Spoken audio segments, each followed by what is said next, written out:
होऊ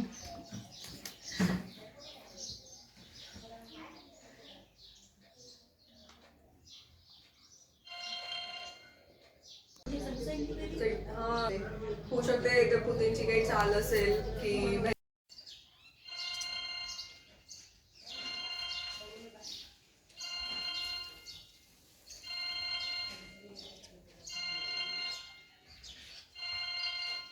नेटवर्क मध्ये इश्यू आहे तर ते सगळे व्हिडिओ येईल आरामात.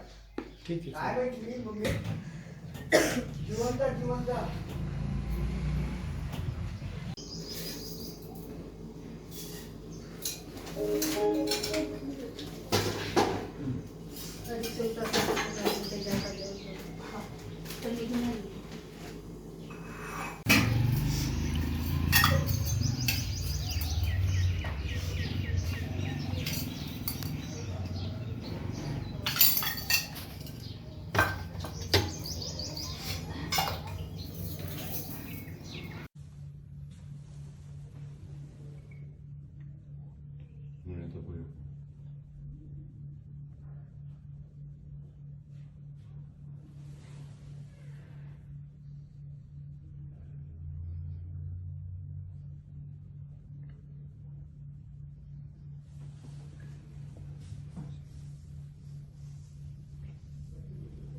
तर आम्ही हा डिसिजन जे निघायचा डिसिजन आम्ही घेतला त्याच्यामागे खूप मोठं कारण होतं. जसं आम्ही 28च्या रात्री आम्ही स्वयंपाक करायसाठी फ्लॅटवर आलो आणि त्याच्यानंतर आम्ही लपायसाठी पुन्हा बंकरमध्ये जाणार होतो. पण तेव्हा माझ्यासोबत एक घटना घडली. जसं मी स्वतःच्या डोळ्यांनी त्या दिवशी रात्री मिसाईल माझ्याकडे येताना बघितली खिडकीमधनं आणि तसंच आम्ही तिथनं हललो आणि लपायचा प्रयत्न केला आणि असं वाटलं की ती मिसाईल माझ्याचकडे येत आहे ना आता ती फुटणार आहे. आम्ही जस्ट काउंट करत होतो की आता फुटेल म्हणून. बट लक आमचं चांगलं की ती नाही फुटली. दुसऱ्या दिवशी न्यूजमध्ये वगैरे माहीत पडलं की तेजस डीप झाली आहे रोडमध्ये पण ती ब्लास्ट नाही झाली. आणि त्याच्यानंतर आमच्या मनात त्या दिवसपासून खूप जास्त भीती निर्माण झाली होती. तेव्हापासूनच त्याच्या दुसऱ्याच दिवशी आम्ही निर्णय घेतला की आम्ही इथून निघायचं आता काही खरं नाही आमचं म्हणून. आणि दुसऱ्या दिवशी मग मी ट्रेन पकडली. मी भीमराव लांडगे, नेहा लांडगेचे वडील, पिता समजा. आणि मुलगी जेव्हापासून तिकडे खारकीमध्ये असल्याकारणानं मला बरोबर वाटत नव्हतं, कारण की तिकडे एवढी युक्रेनची स्थिती खराब होत असल्याकारणानं मला धडपड जीव व्हायचा. म्हणून मुलीला मी लवकर येण्याबद्दल सांगितलं, परंतु तिची कंडिशन तिला माहिती असल्याकारणानं ती एवढ्या लवकर येऊ शकली नाही. आणि गव्हर्नमेंटने हे 60,000 ते 80,000 रुपये तिकीट वाढवल्या कारणानं अर्धे मुलं त्या पैशामुळे अर्धे तिथंच लटकण्यात आले. कारण की जो पैशावाला मुलगा जो होता तो लवकर निघून आला आणि कमी पैशावाले मुलं जे आहेत यांनी पैशाचा विचार केल्यामुळे अर्धी जनता म्हणजे मुलं तिथं फसण्यात आले. म्हणून गव्हर्नमेंटला जो आहे हा घाटा उचलावा लागला. कारण की लेकरं घरी आणणं फार आवश्यक आहे आणि माझी मुलगी घरापर्यंत पोहोचली याबद्दल मी गव्हर्नमेंटचे आभार मानतो. कारण की मुलगी कशा परिस्थितीतून घरी येणं एवढी लहानशी गोष्ट नाही आहे.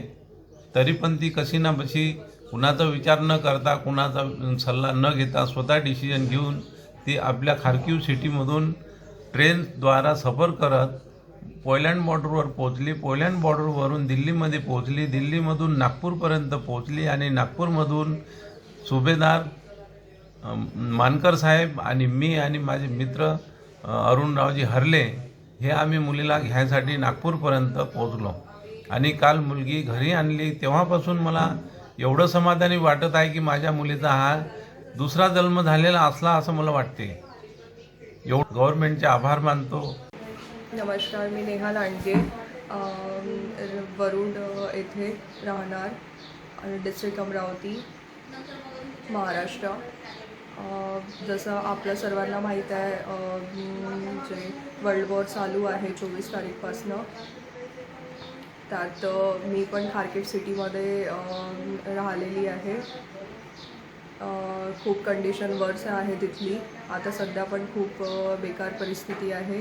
त्यात आम्ही पळून आलो 1 मार्चला आणि त्याच्यानंतर 1 मार्चची मी ट्रेन पकडली तिथनं. हे आम्ही स्वतःच्या डिसिजनवर निघालो तिथनं. 24 तास सफर केला.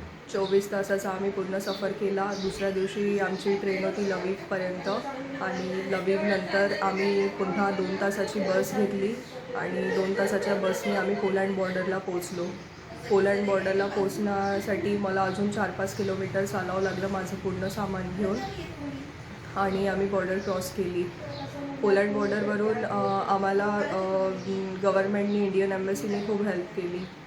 तिथेपर्यंत आम्ही स्वतःच्या डिसिजनवर गेलो. पोलंडपर्यंत स्वतः आम्ही डिसाईड केलं की आता निघायचं, आता आमचं काही खरं नाही. त्याच्यानंतर पोलंड बॉर्डरवरून आम्हाला इंडियन एम्बसीने उचललं, एक रेस्टॉरंटमध्ये नेलं आणि तिथे आमचं स्टे वगैरे जे काही चार्जेस आहे सर्व त्यांनी पे केले. बट त्याच दिवशी लकीली माझी फ्लाईट त्याच दिवशी माझं नाव अनाऊन्स झालं आणि मी माझं फ्लाईटच्या डिटेल्समध्ये पूर्ण नाव होतं. तर मला त्याच दिवशी संध्याकाळी मला निघावं लागलं तिथनं. आणि सोबतच आमच्यासोबत आर्मीचे चीफ होते. त्यांनी आमच्यासोबत पूर्ण प्रवास केला दिल्लीपर्यंत. आमची डायरेक्ट फ्लाईट होती. एक स्टॉप होता इस्तानबुल, हाफ अवरचा. आणि त्याच्यानंतर आम्ही दुसऱ्या दिवशी 10 घंट्याचा प्रवास करून आम्ही दुसऱ्या दिवशी दिल्लीला पोचलो.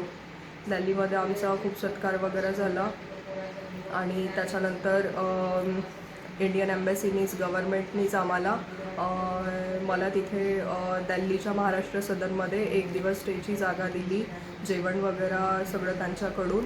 आणि दुसऱ्या दिवशी माझी नागपूरची फ्लाईट होती. त्यांनी माझी नागपूरची फ्लाईट बुक करून दिली. दुसऱ्या दिवशी मी नागपूरला आले आणि त्याच्यानंतर मला जरूरचे सरपंच सुधाकर मानकरजी हे मला स्वतः घ्यायला आले माझ्या पेरेंट्ससोबत आणि त्यांचं मी खूप आभार मानते. आणि मी काल सुखरूप घरी आली 4 वाजेपर्यंत.